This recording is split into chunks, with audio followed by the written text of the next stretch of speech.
بسم اللہ الرحمن الرحیم۔ السلام علیکم ورحمۃ اللہ وبرکاتہ۔ پیارے بچوں، میں FEI سے آپ کا عربی کا استاد ارشاد سر آپ سے مخاطب ہوں۔ آج ہم جو سبق پڑھیں گے وہ میں نے آپ کی کتاب آداب زندگی سے لیا ہے۔ ہمارا موضوع ہے جمعہ کے آداب۔ اس آیت کے حوالے سے اللہ تعالیٰ قرآن کریم میں ارشاد فرماتا ہے، یا ایھا الذین آمنوا اذا نودی للصلاۃ من یوم الجمعۃ فاسعوا الی ذکر اللہ وذروا البیع ذلکم خیر لکم ان کنتم تعلمون۔ فَإِذَا قُضِيَتِ الصَّلَاةُ فَانتَشِرُوا فِي الْأَرْضِ وَابْتَغُوا مِن فَضْلِ اللَّهِ وَاذْكُرُوا اللَّهَ كَثِيرًا لَعَلَّكُمْ تُفْلِحُونَ۔ سورہ نمبر 62 سورہ جمعہ، آیت نمبر 10، پارہ نمبر 28، پارہ رکوع 12 اور سورہ رکوع 2۔ اس میں اللہ تعالیٰ ارشاد فرماتا ہے، اے ایمان والو، جب تمہیں پکارا جائے نماز کے لیے جمعے کے دن تو دوڑو اللہ کے ذکر کی طرف اور کاروبار چھوڑ دو، یہی تمہارے لیے بہتر ہے اگر تم علم رکھتے ہو۔ پھر جب نماز پوری کرو تو زمین میں منتشر ہو جاؤ اور اللہ کا فضل تلاش کرو، یعنی روزی تلاش کرو، اور اللہ کو یاد کرو کثرت سے تاکہ تم فلاح پاؤ۔ اس آیت کی تفسیر میں علماء کرام لکھتے ہیں کہ یہود اس بات پر فخر کرتے تھے کہ ہمارے دین میں یوم السبت یعنی ہفتے کا دن ہے، جس کی تعظیم و حرمت ہم پر واجب ہیں اور اس میں بڑی برکات ہیں۔ مسلمانوں کے پاس یہ نعمت نہیں ہے۔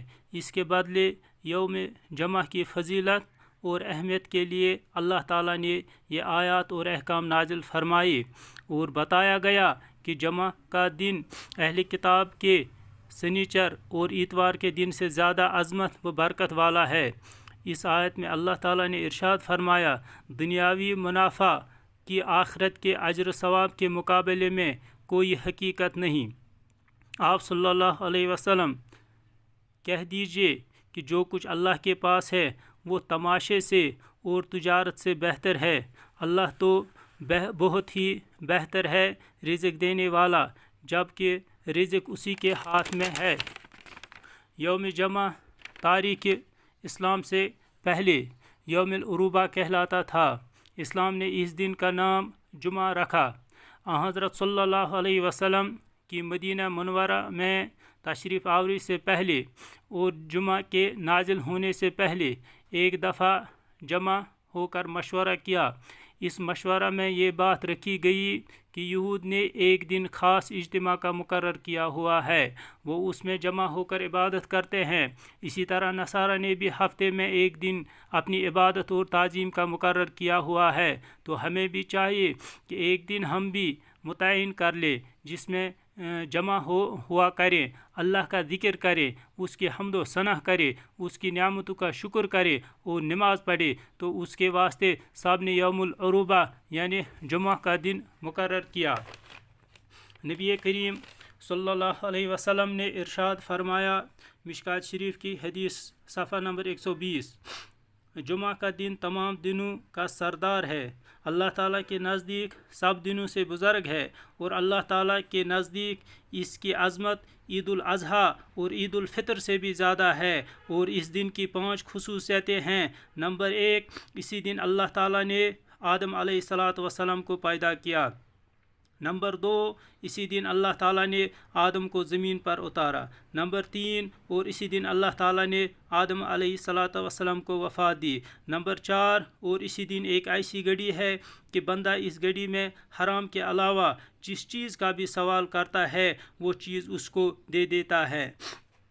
نمبر 5، اور اسی دن قیامت قائم ہوگی، نہیں ہے کوئی مقرب فرشتہ، نہ آسمان، نہ زمین، نہ ہوا، نہ پہاڑ، نہ سمندر، مگر سب جمعے کے دن سے ڈرتے ہیں۔ مذکورہ حدیث میں جس ساعت اجابت قبولیت کی گھڑی کا بیان کیا ہے اس کی تعین میں علماء کے تقریباً 11 اقوال ہیں، لیکن سب سے رائج 2 اقوال ہیں۔ نمبر 1، امام کے ممبر پر بیٹھنے کے وقت سے لے کر نماز جمعہ ختم ہونے تک۔ دوسرا، عصر کے بعد کا وقت ہے۔ اور ایک حدیث شریف مشکات شریف کی ہے جس میں رسول اللہ صلی اللہ علیہ وسلم نے فرمایا، جو بھی مسلمان جمعے کے دن یا جمعے کی رات میں مرتا ہے اللہ تعالیٰ اس کو عذاب قبر سے محفوظ رکھتا ہے۔ حکیم ترمذی رحمۃ اللہ علیہ نے فرمایا کہ اور جو شخص جمعہ کے دن مرتا ہے تو اس کے سامنے اس سے وہ پردہ ہٹ جاتا ہے جو اللہ کے یہاں ہوتا ہے، کیونکہ جمعہ کے دن جہنم کی آگ نہیں بھڑکائی جاتی ہے اور اس کے دروازے بند کر دیے جاتے ہیں، اور داروغہ جہنم جمعہ کے دن وہ کام نہیں کرتا جو بقیہ ایام میں کرتا ہے۔ تو جب اللہ اپنے کسی بندے کی روح جمعہ کے دن قبض کرتے ہیں تو یہ اس کے سعید ہونے اور بہترین ٹھکانے کا مستحق ہونے کی دلیل ہوتی ہے، اور اللہ تعالیٰ اس دن اس کی روح قبض کرتے ہیں جو اس کے نزدیک سعادت مند ہوتا ہے، اسی لیے اس کو عذاب قبر سے محفوظ رکھتے ہیں۔ یہ جو شخص جمعہ کے دن مرتا ہے اس کو شہید کے اجر کے برابر ثواب ملتا ہے، جیسا کہ ابو نعیم نے حلیہ کے اندر حضرت جابر رضی اللہ تعالیٰ عنہ سے روایت کی ہے کہ رسول اللہ صلی اللہ علیہ وسلم نے فرمایا، جو شخص جمعے کے دن یا جمعے کی رات میں مرتا ہے وہ عذاب قبر سے بچا لیا جاتا ہے، اور وہ قیامت کے دن اس حال میں آئے گا کہ اس پر شہداء کی مہر لگی ہوئی ہوگی۔ مشکات شریف کی اور ایک حدیث ہے کہ رسول اللہ صلی اللہ علیہ وسلم فرماتے تھے، جمعے کی رات سفید رات ہے اور جمعے کا دن روشن دن ہے۔ رسول اللہ صلی اللہ علیہ وسلم نے فرمایا، ایک جمعہ سے دوسرے جمعہ تک ان کے گناہ کا کفارہ ہے جو ان کے درمیان ہوئے جب تک کہ کبیرہ گناہ ڈانک نہ لے۔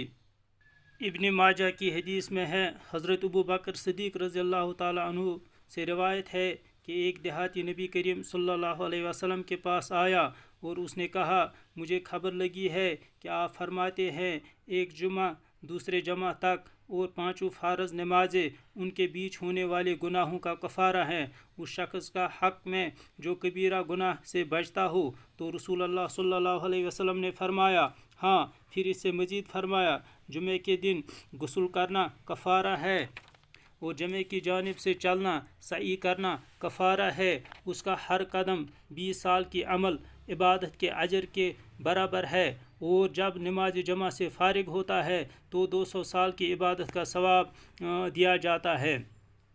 مشکات شریف کی اور ایک حدیث میں ہے کہ رسول اللہ صلی اللہ علیہ وسلم نے ارشاد فرمایا، جو شخص سستی کی وجہ سے 3 جمعہ ترک کر دیتا ہے تو اللہ تعالیٰ اس کے دل پہ مہر لگا دیتے ہیں۔ اور ایک حدیث ہے جس کو نبی کریم صلی اللہ علیہ وسلم نے اس طرح بیان فرمایا، جس شخص نے بغیر عذر کے 4 جمعہ چھوڑ دیا تو تحقیق کہ اس نے اسلام کو پس پشت ڈال دیا۔ فائدہ، نبی کریم صلی اللہ علیہ وسلم کی عادت شریفہ تھی کہ آپ جمعے کے دن کی انتہائی تعظیم کرتے اور اس دن مختلف عبادات کرتے۔ چند خصوصیات درجہ ذیل ہیں۔ نمبر 1، جمعے کے دن اور رات میں آپ صلی اللہ علیہ وسلم پر بکثرت سے درود بھیجنا مستحب ہے۔ نمبر 2، اس دن غسل کرنا مستحب ہے۔ نمبر 3، خوشبو لگانا مستحب اور افضل ہے۔ نمبر 4، مسواک کرنا۔ نمبر 5، نماز، ذکر، قرات میں مشغول رہنا یہاں تک کہ امام خطبہ کے لیے نکل آئے۔ نمبر 6، سورہ کہف کا پڑھنا۔ نمبر 7، بہترین کپڑے پہننا مستحب ہے۔ نمبر 8، مسجد کو دونی یہ دینا مستحب ہیں، یعنی خوشبو بسانا۔ نمبر 9، جمعے کے دن صدقہ کرنا بہتر ہے بقیہ ایام کے مقابلے میں۔ نمبر 10، جمعہ کے دن عبادت و اذکار کے لیے فارغ کر لینا مستحب ہے۔ نمبر 11، خوب سویرے مسجد جانا مستحب ہے۔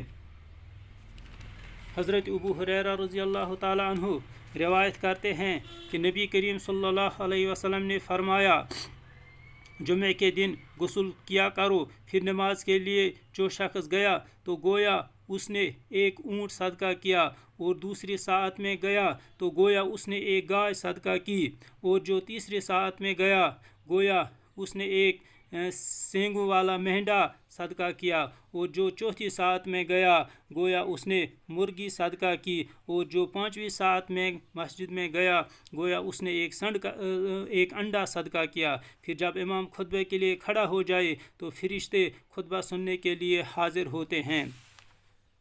جمعہ کے دن اذان کے ساتھ ہی مسجد کے لیے نکل پڑنا واجب ہے۔ جمعہ کے دن اذان ہوتے ہی سب کاروبار اور کام کو چھوڑنا واجب ہے۔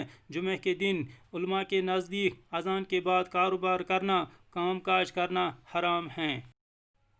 پیارے بچوں، جمعہ کے حوالے سے کچھ اہم اور مفید باتیں جو میں نے قرآن اور حدیث کی روشنی میں آپ کے سامنے پیش کی، مجھے امید قوی ہے کہ آپ ان باتوں کو سنیں گے اور ان باتوں پر عمل کریں گے اور دنیا اور آخرت میں فلاح پائیں گے۔